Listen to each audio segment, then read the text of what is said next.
Do you know the kind of transfer movement that suddenly appears out of nowhere and completely takes over the football headlines? Well, something very curious and quite surprising, to be honest, is happening right now at St. James Park. There's a strange atmosphere in the air, the kind that leaves every Newcastle fan with that feeling that something big is about to happen.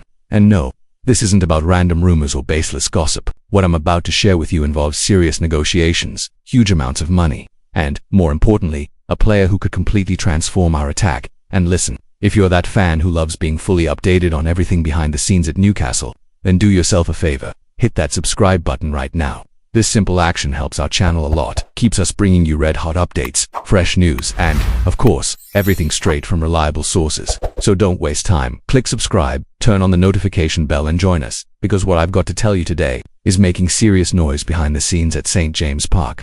In the past few days, some very discreet movements have started to catch the attention of those closely following Newcastle United.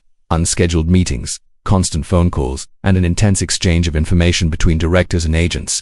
That old saying, where there's smoke there's fire, has never made so much sense. And the most curious part of it all, apparently the Magpies board has decided to act fast, very fast. And yes, it's related to a specific position on the pitch that's been a growing concern internally for some time now. From the outside, it might look like everything is fine in the attacking department. After all, names like Anthony Gordon and Harvey Barnes are shining on the left, while Jacob Murphy does his job on the right. But those who follow the club closely know very well there's an urgent need for a proper right winger, someone young, dynamic, and capable of winning matches.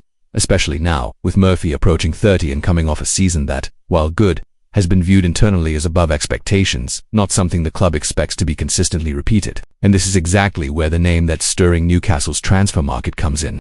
According to journalist Sebastian Vidal, Newcastle United have submitted an official offer worth no less than £40 million to sign Anthony Elanga, the lightning-fast winger currently playing for Nottingham Forest. But hold on, because this saga is far from over. The offer, believe it or not, was rejected. Yes, rejected. Nottingham Forest made it clear, if Newcastle want the player, the price is around £50 million.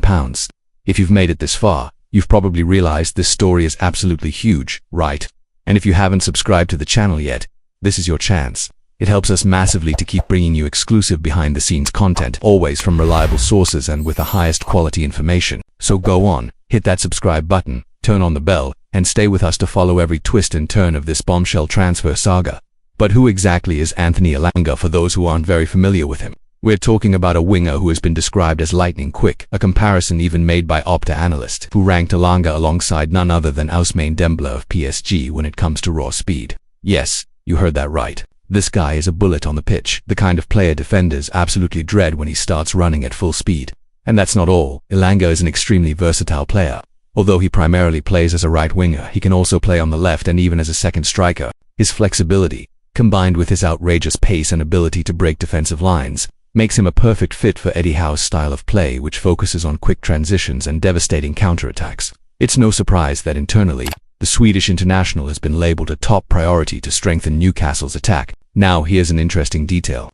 According to reports circulating behind the scenes confirmed not only by Sebastian Vidal but also echoed by outlets like Opta analyst, Elanga himself has expressed a clear desire to wear the black and white shirt of Newcastle. That's right, the Swedish winger genuinely wants to play at St. James Park. And naturally, this puts even more pressure on Nottingham Forest's board, who now must decide whether to keep an unhappy player or negotiate for a fee closer to Newcastle's initial offer. But this potential signing has sparked another fiery debate behind the scenes, the future of Anthony Gordon. Yes, you heard that correctly. Over the past few days, rumors have grown stronger suggesting the English forward could be interested in a possible move to Liverpool. And no, this didn't come out of thin air. It has been widely reported across multiple British media outlets, especially after Gordon was spotted in conversations with people close to the Anfield club. Coincidence? Maybe not. And if you think the drama ends here, forget it. Sources close to the club have revealed that Newcastle have no intention of waiting too long to make a decision. The board understands that competition for Elanga could increase rapidly, particularly since other Premier League clubs are also keeping a close eye on this deal. In fact, there are rumors that at least 2 top-half clubs are seriously monitoring the situation, which of course raises both the price and the urgency for Newcastle to act. By the way, if you're enjoying staying on top of all this, you know what to do, right? Hit that subscribe button now. This kind of insider information, straight from the heart of the club, isn't something you'll easily find anywhere else. Here, we work with serious journalism, responsibility, and always bringing you the details that truly matter to real Newcastle fans. So don't waste time, subscribe, turn on notifications, and be part of our community. back to the topic. What really stands out about this potential signing is the clear transfer strategy Newcastle have adopted in recent windows. Instead of chasing huge superstar names with astronomical fees, the club has focused on signing young players with high development potential, players who can deliver both on the pitch and offer financial returns in the medium to long term. And Elanga fits this profile perfectly. At 22 years old, he already has solid Premier League experience, has represented Sweden at international level, and continues to show steady growth in his performances. So, what's stopping this deal from happening? Basically, it boils down to an equation involving three key factors: agreeing on the final transfer fee, the player's desire, which, as we've said, is leaning strongly towards a move to Newcastle, and of course, Nottingham Forest's approval. For now, Forest are playing hardball, but they also know that keeping an unhappy player could become a serious issue in the medium term. To wrap things up, here's the big question: will Newcastle manage to close this deal before pre-season kicks off? The answer, for now, is still up in the air. But one thing is crystal clear: the board is doing absolutely everything possible to give Eddie Howe the most competitive squad they can. And of course, the fans are eagerly waiting to see whether Anthony Elanga will indeed be the lightning bolt that strikes Newcastle's attack next season. And if you want to keep following every single update of this transfer saga, here's my invitation: subscribe to the channel right now. That way you won't miss any news, no breaking updates, and you'll always be ahead when it comes to everything happening at Newcastle United. One thing is for sure: this transfer window promises to be one of the most exciting in recent years.